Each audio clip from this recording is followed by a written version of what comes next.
अब हम आपको राष्ट्रपति पद की उम्मीदवार द्रौपदी मुर्मू की वो अनसुनी कहानी बताना चाहते हैं, जिसे सुनकर आज देश की हर महिला भावुक होगी और उत्साहित भी होगी। असल में उनकी ये कहानी हर उस आम आदमी को शक्ति देगी जो किसी बड़े खानदान या किसी बड़े घराने में, किसी पैसे वाले खानदान में पैदा नहीं हुआ, जो एक आम नागरिक की तरह दिन रात मेहनत करके अपने परिवार का पेट पालता है। और भारत के लोकतंत्र की सबसे बड़ी खूबसूरती यह है कि उड़ीसा के मयूरभंज में छोटे से मकान में रहने वाली द्रौपदी मुर्मू अब सैकड़ों एकड़ के राष्ट्रपति भवन में रहेंगी। 64 वर्ष की द्रौपदी मुर्मू फिलहाल उड़ीसा के मयूरभंज जिले के एक साधारण से घर में रहती हैं। 2 मंजिल के इस घर में 6 कमरे हैं और यह घर किसी वीवीआईपी इलाके में नहीं है, बल्कि यह घर एक साधारण से रिहायशी इलाके में है जहां ज्यादातर मध्यम वर्गीय परिवार रहते हैं। लेकिन अब द्रौपदी मुर्मू इस छोटे से घर से निकलकर दिल्ली में राष्ट्रपति भवन में रहेंगी, जो 330 एकड़ के क्षेत्र में फैला हुआ है। जिस राष्ट्रपति भवन में कुल 340 कमरे हैं, जिसका गार्डन एरिया ही सिर्फ 190 एकड़ में फैला हुआ है और जहां कुल मिलाकर 750 कर्मचारी काम करते हैं। अब द्रौपदी मुर्मू इस घर से दूसरे घर में जा रही हैं। द्रौपदी मुर्मू का जन्म 20 जून 1958 को उड़ीसा के मयूरभंज जिले में हुआ था। यानी आप समझ लीजिए कि ये उनका सबसे बड़ा बर्थडे गिफ्ट है। 20 जून को उनका जन्मदिन था और 21 जून को उनके राष्ट्रपति पद के उम्मीदवार बनने का ऐलान हो गया।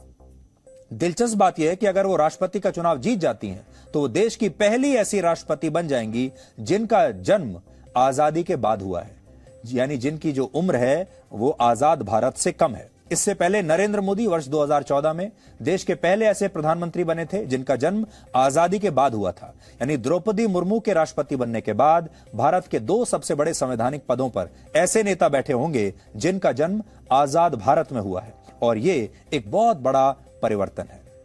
द्रौपदी मुर्मू ने अपने राजनीतिक जीवन में कई सफलताएं हासिल की हैं, लेकिन निजी जीवन में समय ने बार बार उनकी परीक्षा ली और एक वक्त ऐसा आया जब द्रौपदी मुर्मू डिप्रेशन में भी चली गई थी। यह बात 2009 की है, जब सिर्फ 25 साल की उम्र में उनके एक बेटे की असमय मौत हो गई थी। अपने बेटे की मृत्यु से द्रौपदी मुर्मू को इतना गहरा सदमा लगा कि वो उस समय डिप्रेशन में चली गई और इसके बाद उन्होंने खुद को हिम्मत देने के लिए अध्यात्म का रास्ता चुना और ब्रह्म कुमारी संस्था के साथ जुड़ गई। धीरे धीरे डिप्रेशन से बाहर आ ही रही थी कि 4 साल बाद वर्ष 2013 में एक सड़क दुर्घटना में उनके दूसरे बेटे की भी मृत्यु हो गई। यानी सिर्फ 4 वर्षों में उन्होंने एक के बाद एक अपने दोनों बेटों को खो दिया। उनके निजी जीवन में आई ये त्रासदी यहीं पर नहीं रुकी। 2013 में उनके दूसरे बेटे की मृत्यु के कुछ दिन के बाद ही उनकी मां की मृत्यु हुई और उसके बाद उनके भाई का भी देहांत हो गया। और इस तरह 1 महीने में ही द्रौपदी मुर्मू ने पहले अपने बेटे को खोया, फिर अपनी मां को खोया और फिर उनके भाई भी दुनिया से चले गए 1 महीने के अंदर अंदर। और जब इन तमाम दुखों को पीछे छोड़कर वो जीवन में आगे बढ़ने की कोशिश कर ही रही थीं, तब अगले ही साल 2014 में उनके पति का भी देहांत हो गया। यानी धीरे धीरे उन्होंने सबको खो दिया। पति की मृत्यु के बाद द्रौपदी मुर्मू के लिए सामान्य जीवन में लौटना थोड़ा मुश्किल था, लेकिन उन्होंने अध्यात्म के साथ साथ योग करना शुरू किया, डिप्रेशन के खिलाफ लड़ाई लड़ी और तब तक लड़ाई लड़ी जब तक इसे हरा नहीं दिया। और इसके बाद वो 2015 में झारखंड की पहली महिला राज्यपाल नियुक्त हुई। द्रौपदी मुर्मू की सबसे बड़ी खूबी यह है कि वो बहुत विनम्र स्वभाव की हैं और उन्हें जमीन से जुड़ा हुआ नेता माना जाता है। आज जब वो अपने गृह जिले में स्थित एक मंदिर में पूजा के लिए पहुंची तो इस दौरान उन्होंने मंदिर में झाड़ू भी लगाई और वहां मौजूद पुजारियों और आम लोगों से वैसे ही बात की जैसे हमेशा से करती है।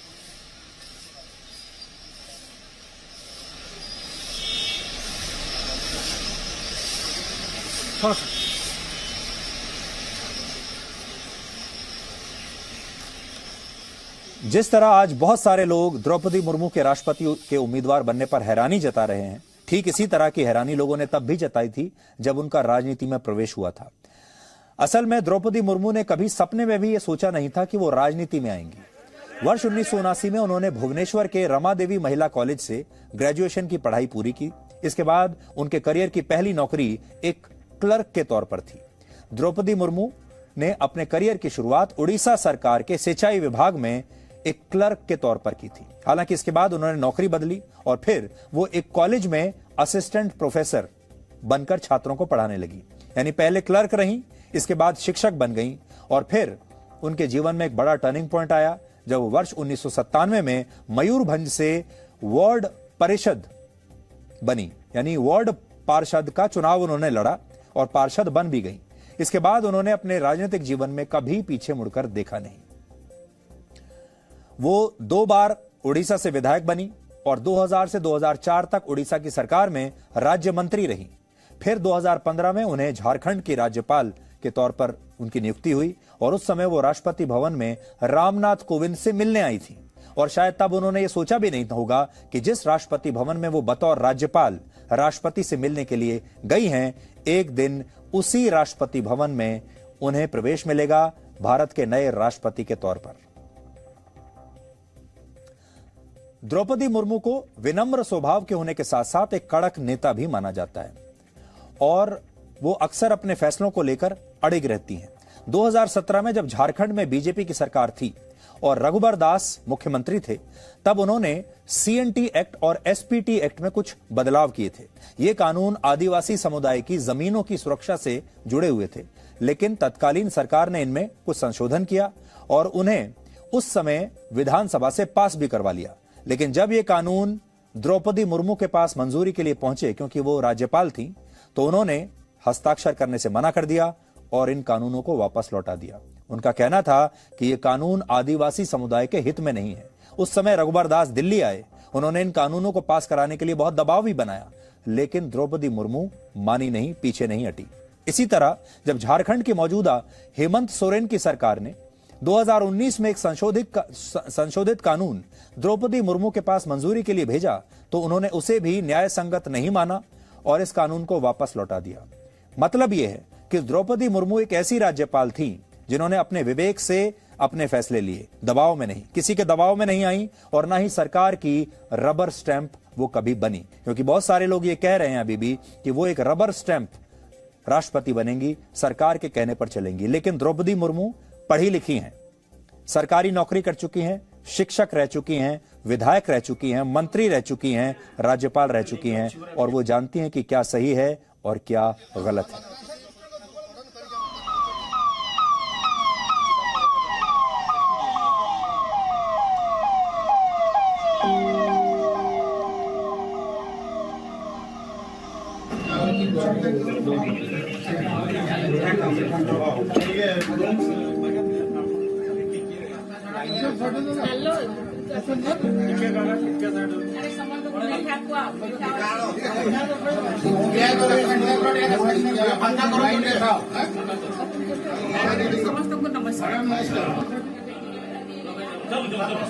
न्यूज देखिक आसी मु भी बर्तमान टेलीविजन न्यूज देखिली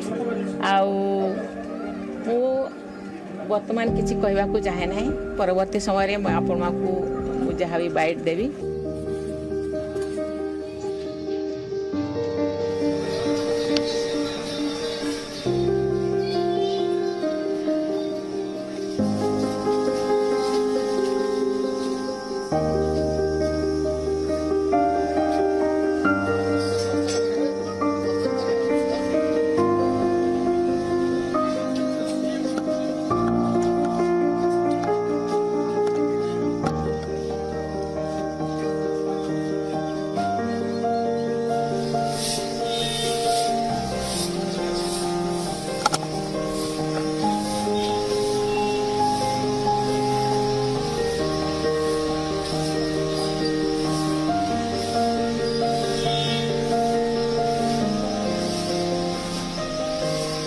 मेरे को बहुत अच्छा लग रहा है कि आज जो है हमारा अपना दीदी है आज राष्ट्रपति बनने जा रही। मयूरभंज जैसा आदिवासी अध्युषित जिला है, इस जिला से एक महिला को लेकर देश का सबसे बड़ा पद में बैठाया।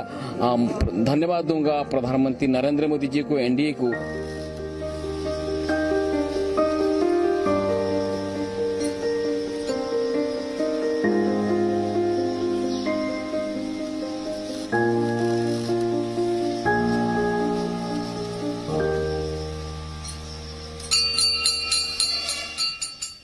Presenting V News app, available on Google Play and App Store. Download it now.